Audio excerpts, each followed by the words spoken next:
ഈ സാധനം ഇവളല്ല ഈ ഇന്റെ വീഡിയോ കാണുന്നവരാണ് ഇത് തൊട്ടില് എന്ന് പറയണേ.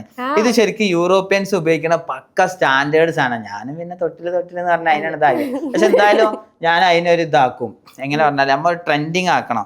ഞാൻ ഇതിന്റെ ഒരു ബിസിനസ് തുടങ്ങാൻ വേണ്ടിയിട്ട് ചൈനയിൽ നിന്ന് ആളൊക്കെ ഏർപ്പാടാക്കി. അതിന് ഞാൻ കുറെ പറഞ്ഞാണ്. പക്ഷെ ആ സാധനം ഇനി എത്താണ്ട് എനിക്ക് ഒരു ബിസിനസ് സെറ്റാക്കണം എന്ന്. ലാഭമൊന്നും വേണ്ട, പക്ഷെ ഇതിങ്ങനെ കെട്ടിയാണ് ആൾക്കാർ. കാരണം എന്താ വെച്ചാൽ ഞാനിപ്പോൾ എൻ്റെ ഒരു തൊട്ടിലുകൊണ്ട് എത്ര ലാഭം ഉണ്ടായി? 20,000 ആണ്, 30,000 ആണ്. എത്ര ലാഭം ഉണ്ടായി? എത്ര ടിക്കറ്റ്? കാരണം നമ്മൾ ജനറലിൽ ടിക്കറ്റ് എടുക്കാതെ പോണേ, ടിക്കറ്റ് എടുത്ത് പോണേ, അത് എന്തൊരു ലാഭമാണ്. ഇപ്പം ഇനിയിപ്പോൾ ടീച്ചർ വന്നാൽ തന്നെ അത് തലക്ക് സുഖമില്ലാത്ത കുട്ടി മേലെ കെടുക്കുകയായിരിക്കും, ആരും മൈൻഡ് ചെയ്യുന്നില്ല. പിന്നെ മറ്റേ ടീമോ അങ്ങനെ ശ്രദ്ധിക്കൊന്നുമില്ല. മനസ്സിലായ? ആ ടീമിനെ കളിയാക്കിയിട്ട് ആ ടീമിനെ കളിയാക്കിയിട്ടല്ല, ഞാൻ പേഴ്സണലി ട്രാൻസ്ജെൻഡേഴ്സിനെ കളിയാക്കണ ഇഷ്ടമില്ല. കാരണം എന്താ വെച്ചാൽ നമ്മൾ ഇനി കല്യാണം കഴിച്ചിട്ടുണ്ടെങ്കിൽ നമ്മൾ കുട്ടികൾ അതേമാതിരി ആവാം, അങ്ങനെ എനിക്കൊരു പേടിയുണ്ട്. പക്ഷെ ചില സ്ഥലത്തൊക്കെ പോകുമ്പോൾ ഇവർ എന്തൊക്കെയാണ് കാട്ടണത്? നിങ്ങൾ ഒരു വീഡിയോ കണ്ടിട്ടുണ്ടാവും, എന്തൊക്കെയാണ് ഇവര് കാട്ടണത്? ഒരാളെ മുമ്പിൽ വെച്ചിട്ട് ഇങ്ങനെ ഒരു മനുഷ്യനല്ല ഒന്നില്ലെങ്കിലും എന്താ ഓരോ ഇങ്ങനെ. ഇപ്പൊ ഫോർ എക്സാമ്പിൾ ലാസ്റ്റത്തെ ഞാൻ ആ വീഡിയോ എന്താ വെച്ചാൽ ഇവരോടുള്ള ദേഷ്യം തീർത്തതാ. ഓരോരുത്തരെ ഈ ഒന്നാമത് മലയാളിയാന്ന് പറഞ്ഞാൽ ഓരോരുത്തരൊന്നും ചെയ്യില്ല. ഇത് മലയാളി ഏതാ, ബംഗാളി ഏതാ, എരപ്പാളി ഏതാ, ഒന്നുമില്ല. ആണ്ട് പിടിച്ചാണ് ഇവരൊരു സാരിയാണ് പൊക്കും, എന്നിട്ട് തല കണ്ടിട്ട ഉള്ളു, അങ്ങനെ പരിപാടി. ഇതന്നെ എന്നിട്ട് നമ്മ ഇങ്ങനെ കണ്ടു നിൽക്കുക. എന്താ കുറച്ചൊക്കെ മാന്യമായിട്ട് ചോദിച്ച് അതൊക്കെ ആണെങ്കിൽ ഓക്കെ. ഓരോ ജീവിതമാർഗമല്ലേ, ഓൽക്കാരും പണി അവിടെ കൊടുക്കൊന്നുമില്ലല്ലോ, അതൊക്കെ. ഇത് പക്ഷെ ചിലവരുണ്ട് കേട്ടോ ഭയങ്കര ഇന്നപ്പറേറ്റ് കമ്പനി ഉള്ളവരൊക്കെ ഉണ്ട്. ഐ മീൻ നമ്മ ഇങ്ങനെ അങ്ങോട്ടും ഇങ്ങോട്ടും ഒരു ടൈമിൽ ഞാൻ അങ്ങോട്ടും ഇങ്ങോട്ടും തന്നെ ഡൽഹിയിലായ ടൈമില് ഒരു 15 ദിവസം ഡൽഹി നിൽക്കുമ്പോഴത്തിന് നാട്ടിലത്തെ ചായയും സമൂസയും തിന്നാൻ പോതിയോ. അപ്പോൾ പിന്നെ ഇങ്ങോട്ട് തന്നെ വരും. പിന്നെ ഇവിടെ ഒരു 5-6 ദിവസം നിൽക്കും, പിന്നെ അങ്ങോട്ട്. അങ്ങനെ ഒരു ടൈം ഉണ്ടേന്. ആ ടൈമില് ഈ പെണ്ണിനെ എപ്പോഴും ഇടക്കിടക്ക് കാണും. അപ്പൊ അങ്ങനെ ഒരു ചെറിയ കമ്പനി ഉണ്ട്. മലയാളി അങ്ങനെ ഒരു കമ്പനി ഉണ്ട്. അതിന് കുറച്ച് മലയാളം അറിയാവുന്നുണ്ട്.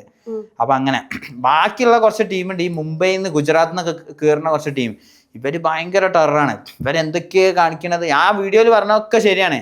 ആ വീഡിയോയിൽ ഞാൻ വിഷ്വൽസ് അടക്കം അത് ഞാൻ എന്താ വെച്ചാല് ശാരീരികമായി പീഡിപ്പിച്ചു പോയി അറ്റിങ്ങള്. അപ്പൊ ഞാൻ എന്ത് ചെയ്ത് 4-5 ഭാഗത്ത് ക്യാമറ വെച്ച് എല്ലാ ബംഗാളികളുടെ അടുത്ത് ക്യാമറ അവിടെ ഇവിടെ എല്ലാ കുറച്ച് മലയാളീസ് ഒക്കെ ഉണ്ട്. എന്നിട്ട് എല്ലാ ഭാഗത്തു നിന്ന് ഷൂട്ട് ചെയ്യാൻ പറഞ്ഞു. അങ്ങനെയാണ് അറ്റിങ്ങളെ ഈ വയറ് അതൊക്കെ കാണുന്നുണ്ടല്ലോ അതിൽ, അതൊക്കെ കിട്ടിയ അതിനാണ്. അത് ഞാൻ ദേഷ്യം തീർത്തത്. കാരണം എന്താ വെച്ചാല് എന്തൊക്കെയാ അറ്റിങ്ങളന്ന് കാട്ടിയത്, അമ്മ ദേഷ്യം പിടിക്കൂലേ. അതുകൊണ്ട് കളില്ല, അല്ലാതെ നമ്മ അങ്ങനെ കളിയാക്കലില്ല.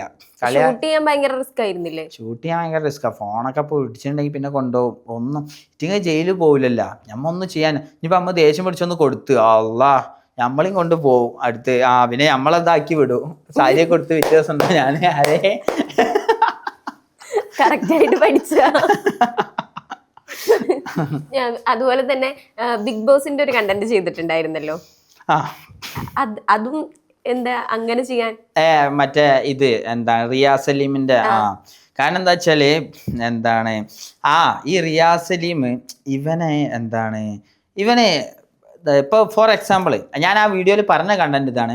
ഇപ്പൊ ജാസി മൂപ്പത്തിയേര് ആണായി, ഇപ്പൊ പെണ്ണിന്റെ ഹോർമോൺ ആണെന്ന് പറഞ്ഞിട്ട് പെണ്ണായി. ഐ മീൻ പെണ്ണായിട്ടാണ് ഇപ്പൊ ഇങ്ങനെ ജീവിച്ചു പോണത്. അപ്പൊ ഓക്കെ, ഞാൻ പണ്ടൊക്കെ ജാസിനെ കളിയാക്കലുണ്ടേനി.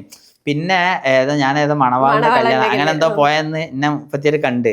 എന്നിട്ട് പറഞ്ഞു വീഡിയോസ് ഒക്കെ ഞാൻ കാണല്ലോ. അപ്പോഴേ എനിക്ക് കത്തി, ഞാൻ കളിയാക്കലുണ്ടായിരുന്നു. പക്ഷെ എന്തായാലും ഞാൻ പിന്നെ അത് ഒന്നും പറയല്ലേ, കാരണം നമ്മൾ കണ്ട ആൾക്കാരല്ലേ. ജാസി ഇപ്പൊ ഒരു പെണ്ണായിട്ട് നടക്കണേ.